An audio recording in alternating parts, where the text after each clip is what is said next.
folks, I am Becky with Becky's Health Journey. I want to talk about my second triathlon. I did my first Olympic distance triathlon back in 2024. I did the Spudman in Burley, Idaho, and it was a pretty fantastic experience. I had a lot of anxiety going into it. I didn't feel like I was prepared enough, had no idea what I was going to do, and had like a small game plan, had been training for months, and just did not feel prepared enough, and had a very good experience doing it. Got over my initial panic attack and anxiety getting into it, met a couple that guided me through the process, gave me some tips and tricks for completing the swim and the transitions and everything, and they stayed until the very end and cheered me on. So that was last year's experience. Took me, almost 4.5 hours to do that. So my fiance at the time, my girlfriend at the time was there cheering me on. My parents were there, my girlfriend was there. They cheered me on. She watched me go through this experience and said to me almost immediately after the fact that she wanted to do a triathlon next year with me. So we set that as our goal.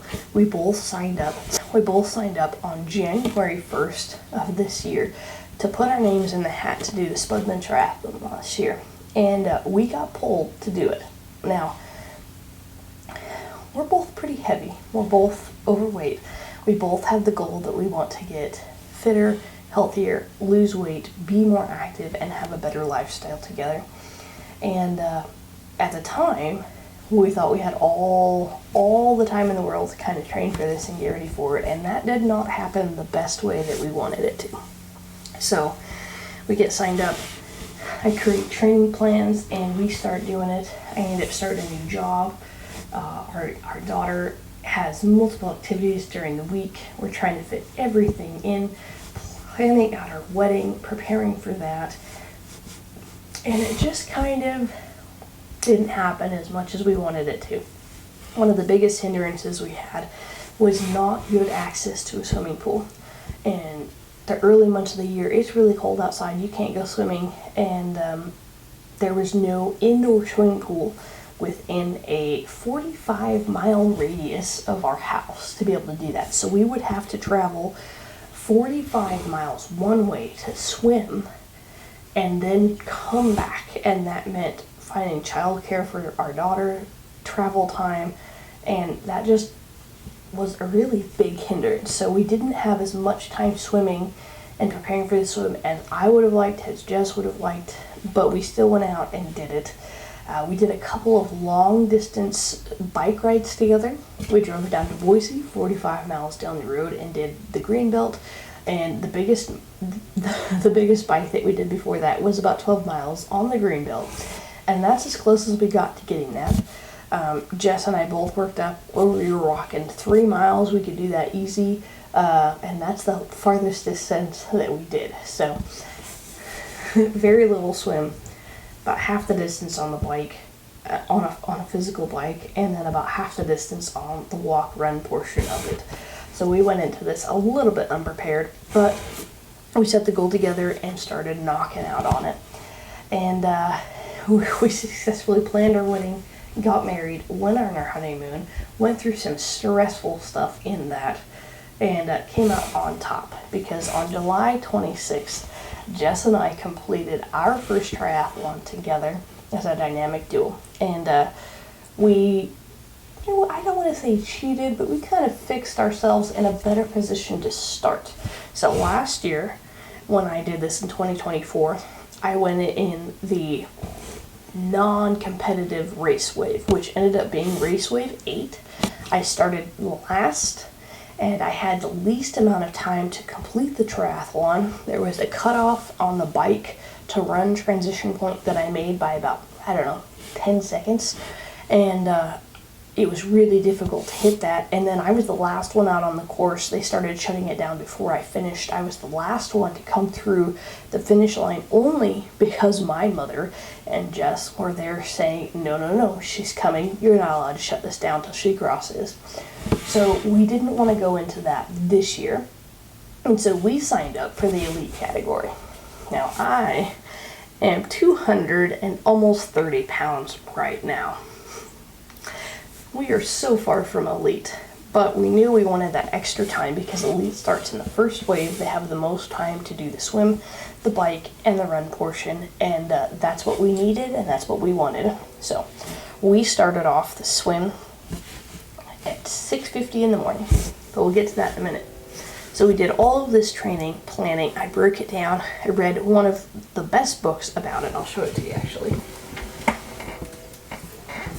This book right here. It's Performance Nutrition for Runners. I first got this book when I did my first marathon. I should say my only marathon in Hawaii. And I read it then. I read it last year before my triathlon, and I read it this year. Again, it talks about different components that make up your eating and your hydration and your sodium and all of that. This was our Bible as far as nutrition and planning for nutrients during the race. Very good book. So read through that again, came up with a game plan, and we started prepping nutrition-wise 3 days prior to the race. So, usually you're at 40% carbs, whatever your own macro breakdown is between fats and carbs and protein and all of that. And we wanted to bump that up to about 70% 3 days before the race. So we started carb loading 3 days before the race. And then the night before the race, Jess and I, we took the day off. We spent hours, literally 3 hours at the DMV, getting our driver's licenses renewed because we got married, name changes, and my driver's license expired at the end of the month. So that was our morning. Kind of hectic getting out there, forgot the car seat, had to do a couple extra trips. So we got there late. I'm stressed, Jess is stressed. We're having a heck of a time getting out there. And we get there. We're like, oh no, there's like not a lot of tent spaces left. They have a couple areas that are marked off that you can tent camp in, and that's it. And we walked up and we were looking, and this gal, Natasha, was like, hey, I think there's space for all of our tents right here. Why don't you set your tent up here and I'll set up mine here? And she was our saving grace with that. So we set up our tent real quick and got her kind of settled in. And then Jess and I went through and got registered. We got numbers written down the back. We got numbers written on arms. We picked up our packet with our timing chip and our bibs and everything. And then we had to head over and drop off our bikes. And this getting registered, getting set up at the very initial stage was the most anxiety-driven point for me last year. So I was very, very on edge. Jess was an angel walking me through that, getting me through every step of that. We got our bikes dropped off, we get them prepped, we have Gatorade with salt, we have water, we have gummy bears because nobody likes those gels, they're just not good for us. Everything's pre-staged, and then Jess and I decide that we want to eat dinner in this little park in the shade with like almost no one there. And so we get out a little cook stove and make our little pasta and just spend the evening there until it's time to really settle in and go to bed. We get back to our tent, try and go to sleep. I think we sleep okay. And then based off this here book, they said if you can prep 4 hours before the race, you can eat a certain amount of carbs and kind of carb load up for it. And we knew we were looking about a 5-hour race time, so I knew I wanted our carbs to be high because we're going to need energy to keep going. But getting up 4 hours before the race at 6:50 in the morning was not feasible. So we got up 2 hours before. We woke up at 4:50, got up, cooked some oatmeal, had a banana each, had like 4 packets of oatmeal and a banana each. And then we went and laid back down in bed and sipped Gatorade until people really started moving around. And then we got up and ready, and we started the swim at 6:50 in the morning.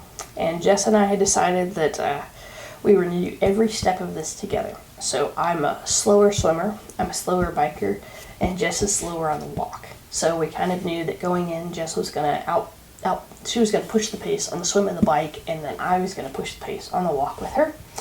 That ended up kind of coming to the point, except for the fact that I had to hold Jess back the whole time. She wanted to go, go, go, and I wanted to slow, slow, slow. But we got through the swim together. Coming in 32 minutes and 45 seconds. 45 for Jess, 46 seconds for me. We came out of the water almost the exact same time there. So pretty good there. Our transitions were a little bit slow. From transition from the swim to the bike, it took 13 minutes and 32 seconds for us to go. The one big thing that I forgot this year was a towel. So I was trying to put my bike shorts on when I was still wet, and it was not working. I was like inching them up my legs, trying to get them on because they're all tight and they just wouldn't go on, and I couldn't go out, and I was in the porta potty and I couldn't get them on, and it was just chaos in there. But we got them on, we got dressed, we got out on the bike. And Jess has a very big biking background. She is predominantly stronger with that. She likes to go fast. She likes to push. She's way more competitive than me. I was estimating about a 2-hour bike time. We did our bike in 1 hour and 54 minutes and 28 seconds. So about 4.5 minutes faster than what I was estimating. And one of the big things that Jess and I laughed about is when we would get past by, a couple bikers at the same time, Jess would immediately speed up and start riding behind them, and I'd pull her back and say, that's not what we paced for, we gotta do this. And we kicked it up a little bit on the downhill portion, but for the most part we kept that even, steady pace. And I think that we were very good for each other in that regard because we were not trained to go faster. We would not have survived going faster. We might have been able to do the course and make it through, but the next couple of days would have been way worse as far as recovery because we weren't set up and conditioned to do that fast. So we get done with the bike, 1 hour, 54 minutes and a half seconds, and we do our transition into the walk run. And that took us 3 minutes and 27 seconds. We had a harder time finding where to put the bike, but we did it. And then it was like, oh man, I could barely walk. My legs were so sore already from the bike that it was just like, I felt like I was just like going through quicksand trying to take steps at the beginning of this walk. So I knew we were going to be hurting on it. And we estimated that it would take us about 2 hours-ish to do a 6.2 mile walk. We came in at 1 hour, 59 minutes and 37 seconds.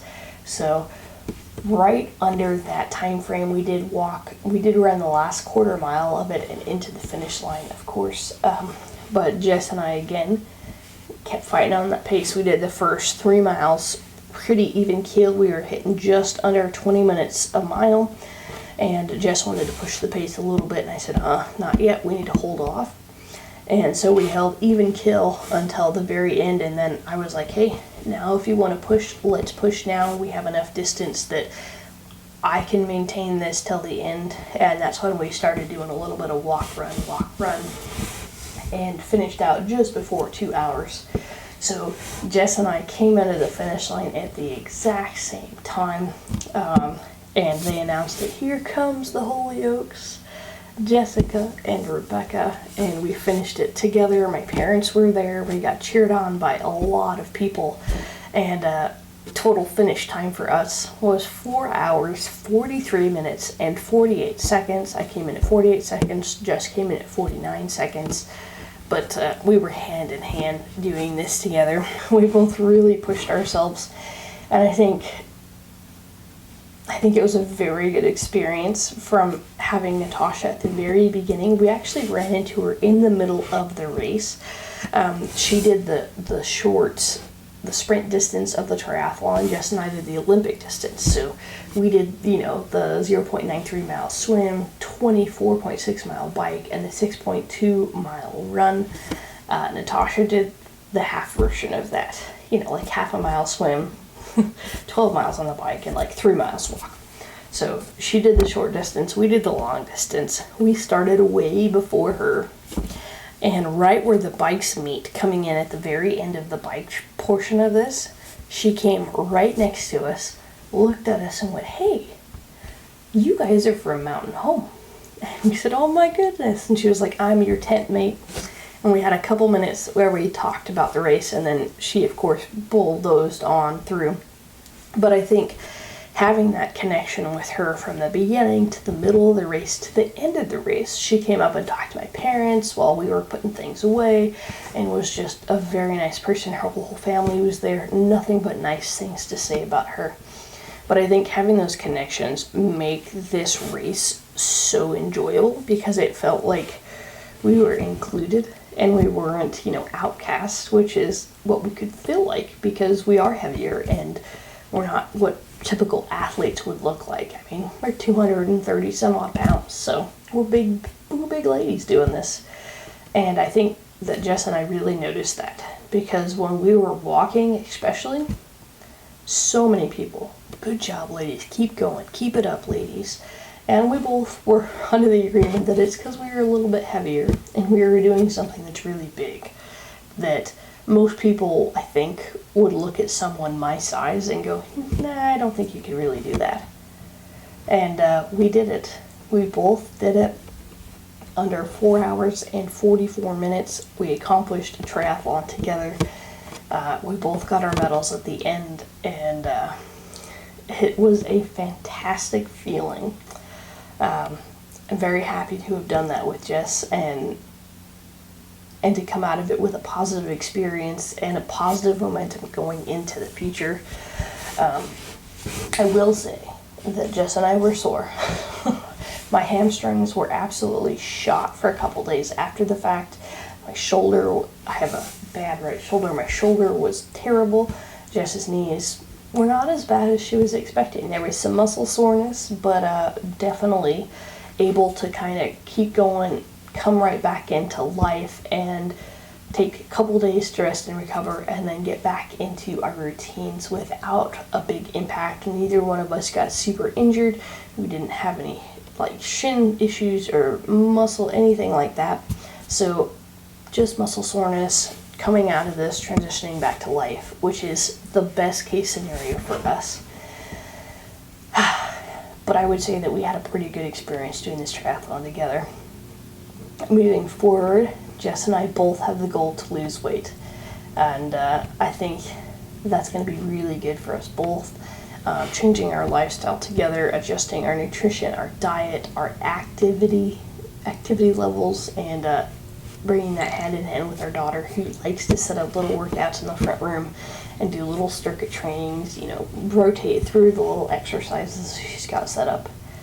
But that was my experience and Jess's experience with me doing our first triathlon together, the Spudman Triathlon 2025 in Burley, Idaho, where we both finished the Olympic distance together. I'll see you next time, folks.